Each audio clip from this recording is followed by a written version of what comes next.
Tuna kan la saktori Christian labu number za somruk pathum sualin bo maila tian ye helai puro ku nga phu ania at sang kha zakua somruk pakua puro ku nga thia ala phu anu nun ber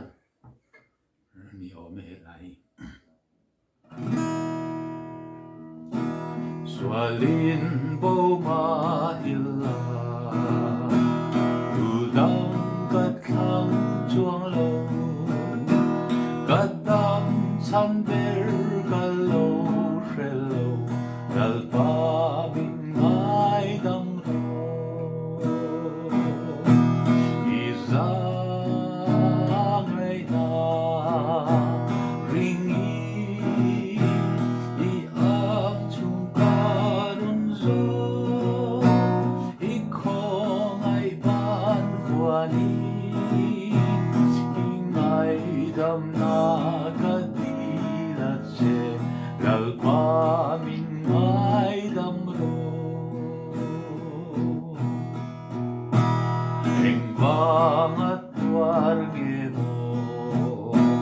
tu ta na fam ge mo Kaswal kai dun sil fai na chuan patian ti sen na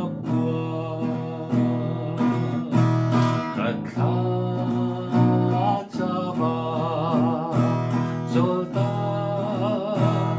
Itisin Wanga Chuan Aro Bidon Mange Ichandam Na Handral Muanga Kachol Pungkwa Turchu